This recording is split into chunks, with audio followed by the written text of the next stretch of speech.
It may be hard to believe for those of us born in the digital age, when every embarrassing moment can potentially be uploaded to YouTube for posterity.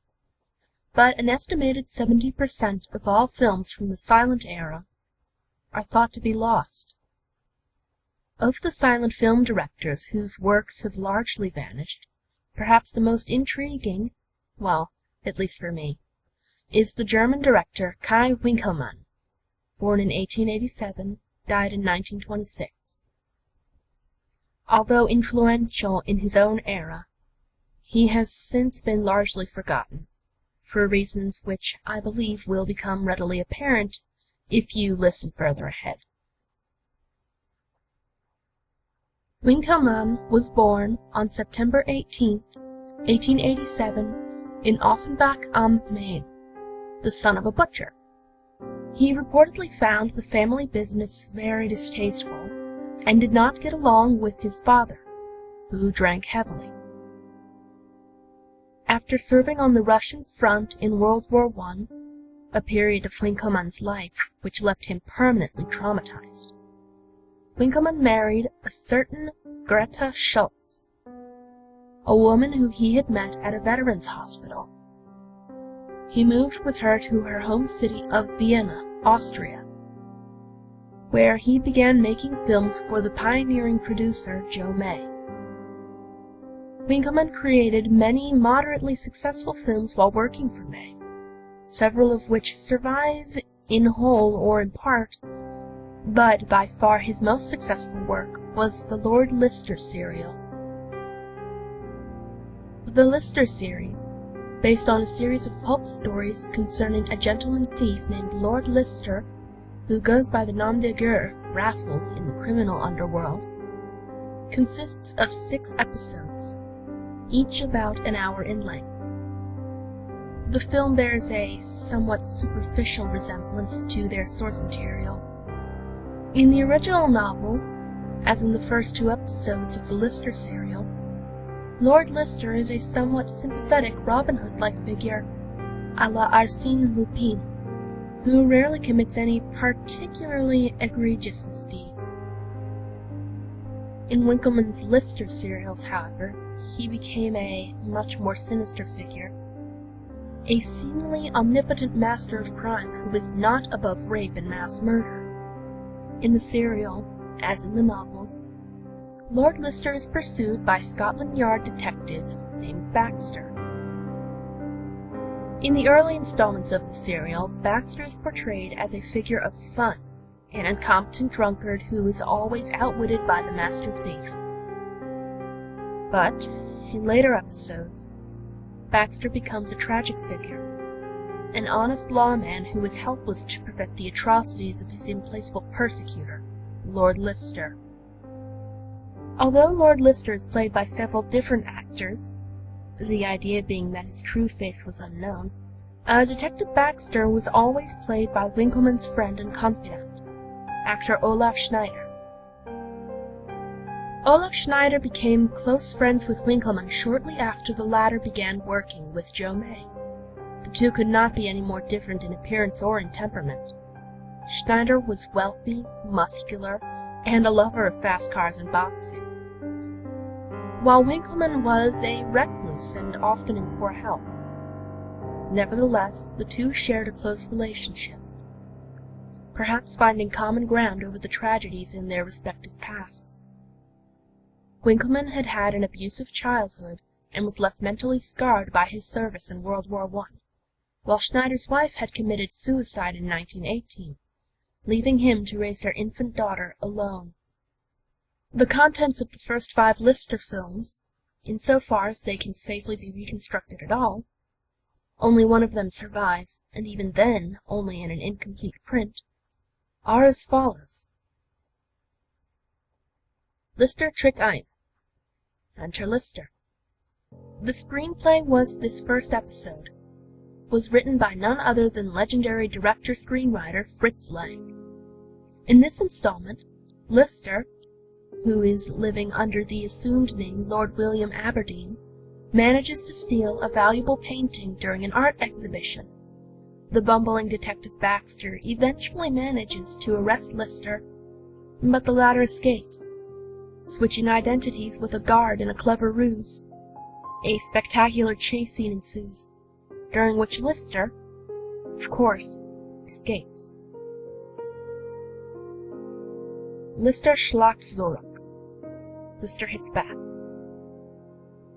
The film opens with an elaborate scene where Lister steals the pearl necklace off of a duchess's neck at an opera house. Shortly thereafter, Lister boldly announces his next crime via a newspaper advertisement. He will steal the family jewels of Lord Wilmore at such and such an hour. Baxter and his fellow policemen stand guard at Lord Wilmore's side at his mansion, waiting for Lister to appear, but he never does. Just when he is about to dismiss the incident as a hoax, Baxter hears muffled cries and discovers the real Lord Wilmore, bound and gagged in a wardrobe. Lister had been impersonating him the entire night, and the real jewels had already been replaced with identical duplicates. Baxter realizes that the mansion is rigged to explode and barely escapes with his life. This is the only surviving Lister film. Lister in America. Lister in America. Detective Baxter receives a tip that Lister is hiding in the United States. Baxter boards an ocean liner, but halfway across the Atlantic, the voyage begins to go horribly awry. The passengers are falling mysteriously ill. It seems that Lister has planted plague-infested rats on board, presumably in an attempt to assassinate Baxter. Upon his arrival in New York, Baxter is swiftly arrested for a series of murders that Lister committed, and a local judge, really Lister in disguise, sentences him to death by hanging. Baxter makes a desperate escape through the sewer system and emerges into the night air, where he is greeted with the sight of Lister taunting him from a rooftop. He is wearing his iconic costume, a black cloak, black gloves, and a black executioner's mask. Lister mockingly crosses and extends his wrists, as if daring Baxter to arrest him. Das tödliche Parfüm, the deadly perfume. Detective Baxter investigates a series of grisly murders. Someone has been replacing department store perfume with sulfuric acid, resulting in dozens of deaths and disfigurements. In order to uncover the truth, Baxter forms an alliance with a young woman who claims to have been Lord Lister's lover. Despite being a married man, Baxter soon begins to succumb to her charms as well. The film ends with a shocking scene. Due to the machinations of Lister, Baxter is forced to allow the young woman to be run over by a train in order to avert an accident that would kill hundreds of people. Die schreiende Leiche, the screaming corpse. Little is known about this particular film, as contemporary reviews contain little but exclamations of disapproval. It is known to chronicle Baxter's descent into alcoholism and depression after his repeated failures to capture Lister. The plot reportedly involved a deadly fire at an opera house, and a surreal scene wherein Lister wears a man's flesh as a mask. Despite, or perhaps because of, their often morbid content, the films were quite popular with the contemporary viewing public. One might consider them the Saw of their day. As you might have guessed, the increasing darkness of Winckelmann's films was accompanied by a corresponding crisis in his personal life. The affair between Winckelmann's wife, Greta, and his closest friend, Olaf Schneider. Winckelmann seems to have known of the affair and tactfully accepted it, although eventually This seems to have taken a considerable toll on his already fragile psyche. In a letter to his cousin, dated October 13th, 1923, Winckelmann writes, "And why shouldn't she prefer him? A man like him can offer her what I, with my frail body and lacerated soul, could never hope to give her. My dark muse has seized control of my life. I am powerless to do anything but obey its commands." This state of affairs continued for some time before an unthinkable tragedy put an end to both the Lord Lister serial and Winckelmann's partnership with Schneider. At least, for the time being. In December of 1923, Winckelmann was away on business in Frankfurt, having left his 18-month-old son alone with his wife. The live-in housekeeper was away visiting her sister. According to the report that a distraught Greta later gave the police, she and Schneider were making love in the bedroom when suddenly she heard a loud thud from the child's room. Her son had evidently climbed out of his crib, breaking his neck. Naturally, this created a gigantic scandal, and no one was particularly surprised when Greta disappeared one day, presumably to start a new life under an assumed name. As for Schneider, he emigrated soon thereafter to the United States, where he dropped out of the public eye. Despite the horrendous personal tragedies that had befallen him, Winckelmann held up as well as could be imagined under the circumstances. Although he had been a doting father, at least when he was not distracted by his filmmaking career, he managed to bear his grief with a certain quiet dignity, even founding his own film company a few months later. Winckelmann's studio was relatively successful at first, turning out several lucrative, if unremarkable, films. A few years after his son's death, however, strange rumors began circulating about Winckelmann. It was said that he had fired most of his staff and spent his days wandering around his empty, decrepit Filmstadt. In an interview with the Vossische Zeitung dating to 6 months before his death, Winckelmann claimed that he had fully forgiven Schneider and, rather surprisingly, had been corresponding with him and planned for them to make a film together. To the surprise, and later dismay, of the viewing public, a final installment of the Lord Lister saga, entitled Lister's Rache, Lister's Revenge, was released in 1927. Lister's Rache was screened in only a few theaters before being permanently withdrawn from circulation. The film, only 40 minutes long, was much more surreal and expressionistic than any previous installment in the series, and much more unsettling. Contemporary accounts, though doubtlessly exaggerated, mention fainting fits and worse at advanced screenings of the film. According to contemporary newspaper reports, the film begins with an intertitle explaining that Detective Baxter has lost his job with Scotland Yard and been abandoned by his family. Baxter is shown in a dirty, disordered apartment room, sitting at a writing desk. There is no other furniture around him. Baxter is writing a note, whose contents we do not see, and weeping all the while. He is surrounded by empty beer bottles, and his appearance is unkempt and disheveled. The crying scene continues for an uncomfortably long time, after which Baxter leaves his apartment and wanders through the streets of London. The city is represented by a series of surreal matte paintings, purportedly very much in the style of The Cabinet of Dr. Caligari, full of absurd angles that would be impossible in reality. Sinister shapes can be discerned in the background. Hanged bodies, weeping disfigured faces, etc. Detective Baxter finally pauses in the middle of a tall bridge, contemplating the rough waters and jagged rocks below.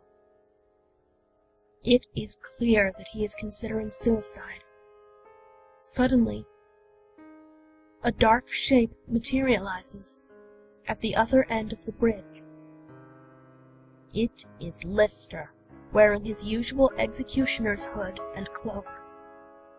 Lister shouts, "Jump!" via an intertitle, of course. And Baxter, after a moment's pause, manages to gather his resolve and chase after his nemesis. After a brief chase scene, Lister leaps into an enormous sinkhole, Baxter following close behind. In the next scene, the detective finds himself in an enormous cavern, presumably the master criminal's base of operations. It becomes clear that the cavern is filled with furniture.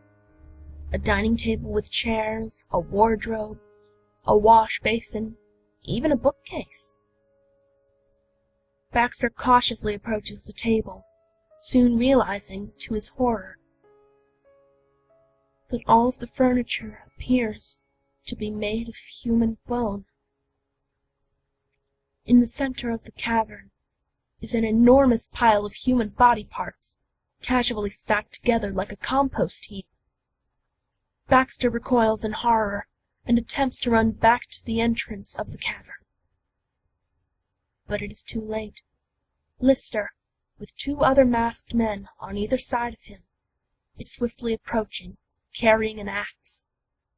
We see their shadows on the wall of the cave encroach on the detectives, finally engulfing it completely. The scene shifts yet again. Detective Baxter is shown inside a damp dungeon of sorts, his hands and feet manacled to the wall. He is bruised and bloodied. A large metal door swings open and Lister reappears, still accompanied by his 2 masked henchmen. One of said henchmen is carrying a struggling, wriggling form. A blindfolded little girl, around 10 years of age. Lister tells Baxter, "Now you and your daughter will be reunited just as you wished." And with that, the 2 masked thugs hold the screaming and kicking little girl down on the ground, while Lister draws a butcher knife from somewhere within his cloak, and calmly, methodically slashes her throat. The 2 masked henchmen then place the dying girl opposite the distraught Detective Baxter. Blood is oozing from her mouth and throat, but she is still breathing slightly. Lister declares, "Leave him to his fate," and the 3 masked men exit the room, leaving Baxter to watch helplessly as his daughter breathes her last breaths. An intertitle announces that 3 weeks have passed, and Baxter is still chained where Lord Lister left him. His clothing is ragged, his skin is covered in bruises and blisters, and his eyes have a wild, haunted look. Across from him is the corpse of his daughter, bloated and blackened. The iron door slowly creeps open, and Lord Lister reappears, once again shadowed by his 2 masked accomplices. This time, he is carrying what appears to be a burlap sack. The 2 henchmen unchain Baxter. He attempts to strangle Lister, but, in his pathetically weakened state, he is easily restrained. Lord Lister slowly pulls an object from the sack. It is a long-haired human head, still dripping blood. "Kiss your wife," Lister exclaims. A horrified Baxter refuses, but the henchmen punch him into submission and restrain his arms. Lister forces the severed head's lips against Baxter's, the latter retching all the while. Baxter is then returned to his restraints, and the two accomplices proceed to savagely beat him with nail-studded wooden planks, while Lister looks on. Lord Lister motions for his men to stop the beating, and Baxter looks up with dying eyes at his tormentor, lying in a pool of his own blood. "Do you realize now why you have never managed to catch me? Why you could never have won?" Lister says. Lord Lister begins to peel off his hood and turns around to face the camera directly. We see his true face for the first time. Or, rather, the space where one should be, for Lister does not possess one at all. His face is a blank wall of flesh, with nothing at all to mark it as a human except a gaping black mouth. "I am lost," he says, drifting closer and closer towards the camera, as if threatening to break through it. Lord Lister's jaw opens wider and wider, far wider than should be humanly possible. It reaches almost down to his waist, as if threatening to engulf the audience and all the world. And with that image, the film abruptly ends.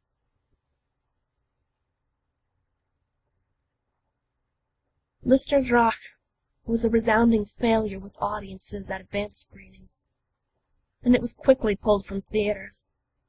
Evidently, the film was too much for even a movie-going public that had made Winckelmann a wealthy man for his earlier forays into aestheticized violence. Audiences had found the film's gore effects to be disturbingly convincing.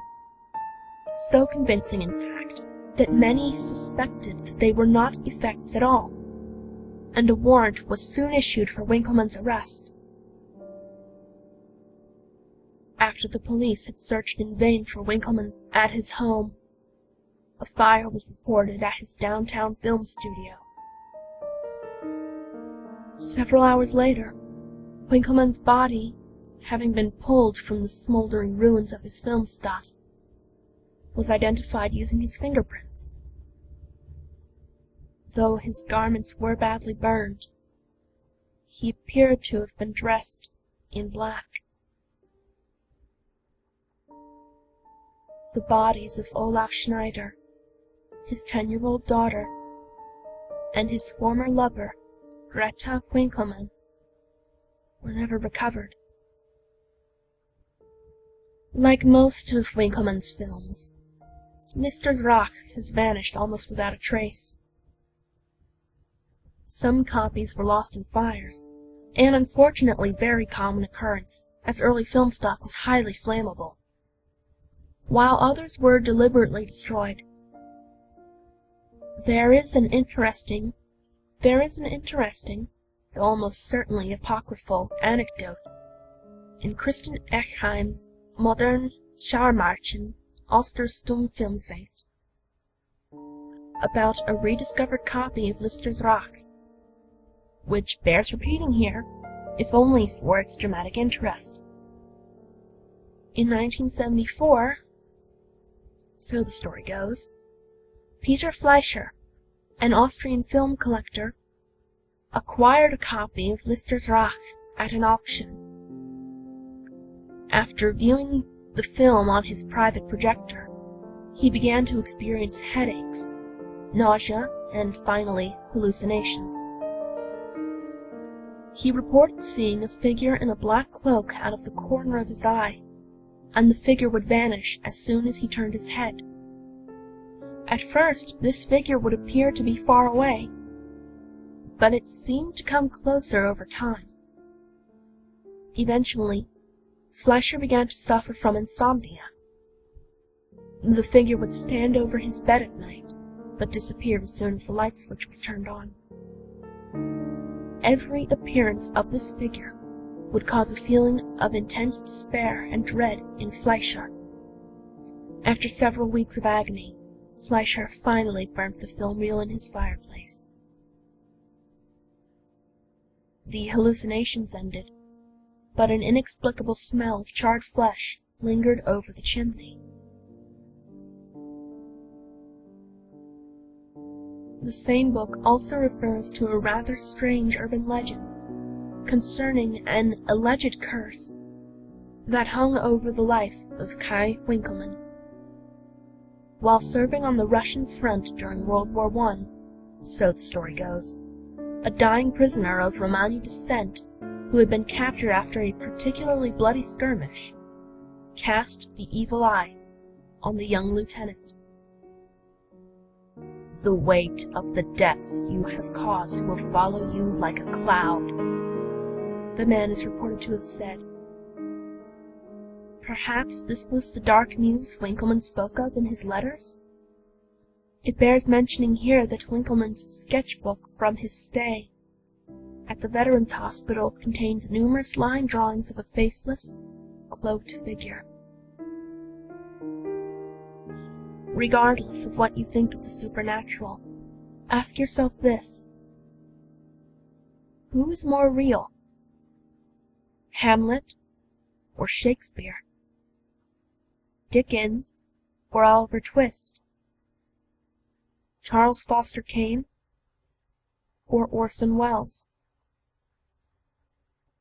Some fictional characters have more life in them than you or I.